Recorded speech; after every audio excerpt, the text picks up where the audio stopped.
The problem. So last video में हमने पढ़ा था कि जो कंपनी है उसने अपने एक रेगुलर फ्लो ऑफ इनकम के लिए एक सेटलमेंट इंट्रोड्यूस की थी जिसका नाम था परमानेंट सेटलमेंट।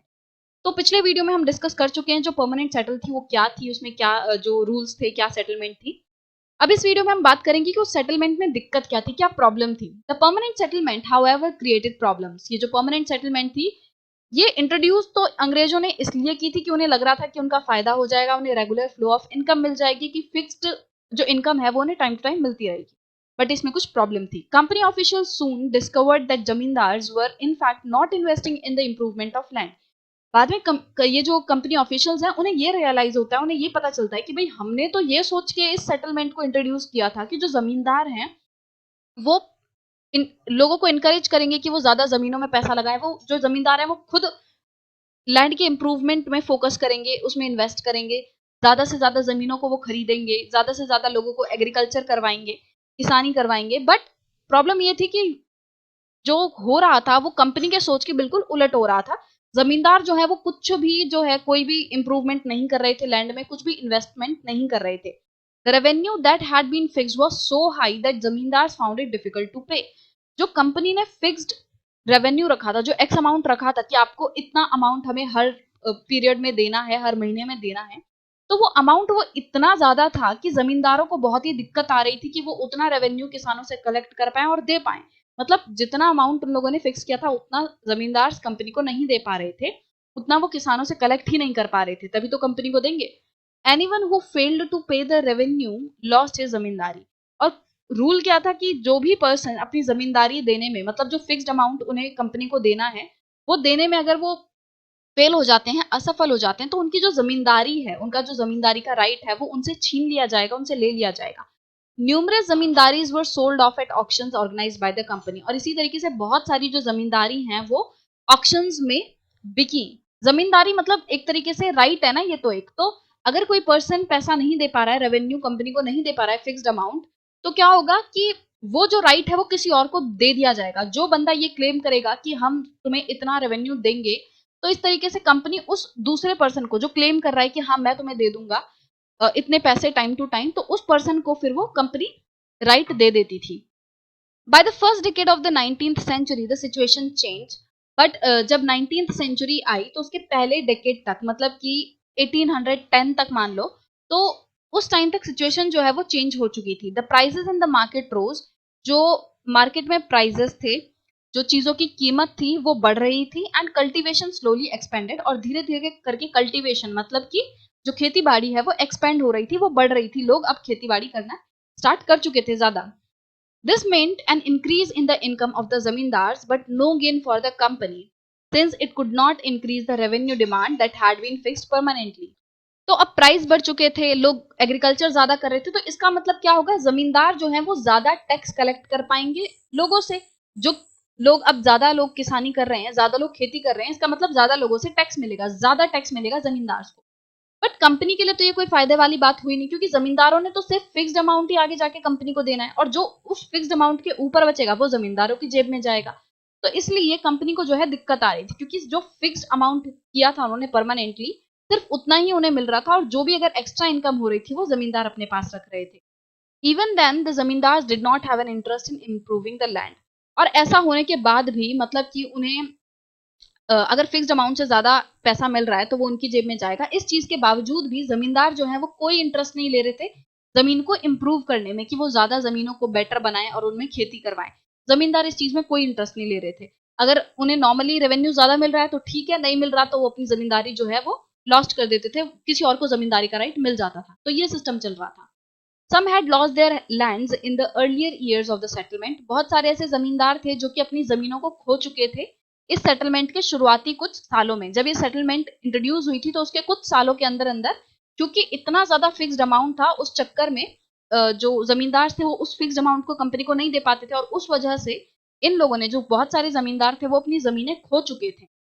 क्योंकि कंपनी को अगर फिक्स्ड अमाउंट देना है तो कुछ ना कुछ तो करना पड़ेगा, तो वो अपनी जमीनें बेच के कुछ अमाउंट देते थे। Others now saw the possibility of earning without the trouble and risk of investment। और बहुत सारे लोग अब ऐसा सोच रहे थे कि भाई हम क्यों ज्यादा इन्वेस्ट करें, अपने आप ही पैसा आएगा, जो ओवर एंड अबव उस फिक्स्ड अमाउंट आएगा वो हम दे देंगे, वो हम अपनी जेब में रख लेंगे और बाकी जो फिक्स्ड अमाउंट है वो हम कंपनी को दे देंगे। तो उन्हें लग रहा था कि भाई हम क्यों एक्स्ट्रा मेहनत करें लैंड को इम्प्रूव करने में, क्यों ज़्यादा पैसा और इन्वेस्ट करें। As long as zamindars could give out the land to tenant and get rent, they were not interested in improving the land. अब जब तक कि जो जमींदार हैं वो अपनी जमीन को रेंट पे दे रहे थे टेनेंट्स को। टेनेंट्स कौन होते हैं? जो मजदूर रहते हैं, जो कि किसी चीज को किराए पे लेते हैं, तो वो होते हैं टेनेंट। तो जो जमींदार थे वो क्या होते हैं? उनके पास बहुत बड़ी बड़ी जमीनें होती हैं। अब उस सारी जमीन पे वो खुद तो खेती करते नहीं है, वो क्या करते हैं? वो दूसरे लोगों को रेंट पे अपनी जमीन दे देते हैं और जो लोग हैं दूसरे वो उस पर खेती बाड़ी करते हैं और रेंट जो है जमींदार को दे देते हैं। ठीक है, जैसे नॉर्मल होता है, जैसे लोग घर रेंट पे देते हैं ना, ऐसी जमींदार क्या करते थे? अपनी जमीनें रेंट पे दे देते थे। अब जब तक कि उन्हें रेंट आ रहा था अपनी जमीनों से, तब तक वो बिल्कुल भी इंटरेस्टेड नहीं थे कि वो लैंड्स को इम्प्रूव करें, क्योंकि उनको तो उनका पैसा मिल ही रहा है ना। उनको कंपनी को जितना देना है उतना अमाउंट भी मिल रहा है और उसके बावजूद भी बहुत सारा अमाउंट मिल रहा है जो कि वो अपनी जेब में रख पा रहे हैं। तो थोड़ा भी इंटरेस्टेड नहीं थे कि वो मेहनत करें कि लैंड को इम्प्रूव करें या लोगों को एनकरेज करें और खेती बाड़ी करने के लिए। On the other hand, in the villages, the cultivator found the system extremely oppressive.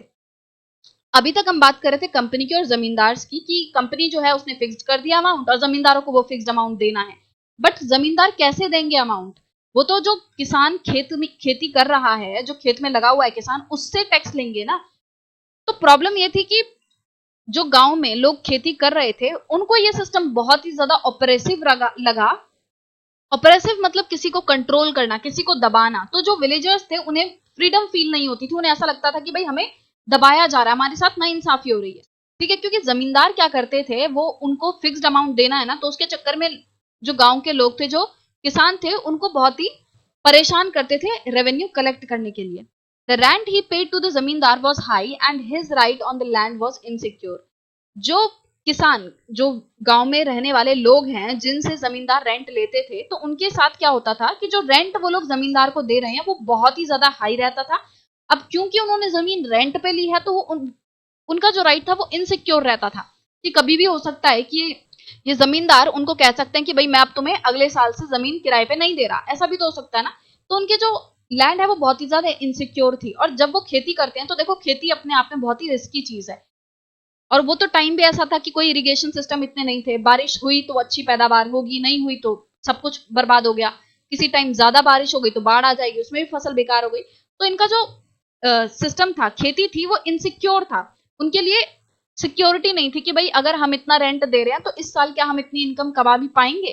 तो वो चीज के लिए जो विलेजर्स थे उन्हें बहुत ही दिक्कत आ रही थी। To pay the rent he had to often take a loan from the money lender. अब रेंट इतना ज्यादा था जो किसान है उसके लिए, कि उसको रेंट को देने के लिए किसी मनी लैंडर से, किसी बड़े आदमी से पैसा उधार पे लेना पड़ता था ताकि वो अपना रेंट दे सके। And when he failed to pay the rent he was evicted from the land he had cultivated for generations. और अगर वो रेंट देने में असफल हो जाता है, अगर वो किसी कारण से जमींदार को रेंट नहीं दे पाता है, तो वो जमीन उससे छीन ली जाती थी, जिस जमीन को वो पीढ़ियों से जिसपे खेती करता आ रहा है। तो उनके लिए बहुत ही दिक्कत वाली बात थी कि भाई अगर हम रेंट नहीं दे पाएंगे तो ये जमीन उनसे छिन जाएगी और किसी और को जमींदार दे देगा। और इस चक्कर में वो कर्ज के तले भी दब रहे थे, क्योंकि वो मनी लैंडर्स से उधार पे पैसे लेते थे ताकि वो रेंट दे सकें। तो ओवरऑल जो सिचुएशन है मेन, वो खराब हो रही थी विलेजर्स की। जो किसान था, जो खेतों में काम कर रहा था, उसकी सिचुएशन बहुत ही ज्यादा खराब थी। उसके बाद अगर हम बात करें तो थोड़ी बहुत जमींदारों की भी हालत खराब थी, क्योंकि अगर वो फिक्स्ड अमाउंट नहीं पे कर पा रहे थे तो उनकी भी जमींदारी छिन जाती थी, उन्हें भी अपनी जमीनें बेचने पड़ रही थी। बट जो कंपनी है वो फिलहाल थोड़ा ठीक ठाक कर रही थी। बट प्रॉब्लम ये थी कि वो हमारे देश के लोगों को परेशान करके अपना पैसा जो है वो बना रही थी।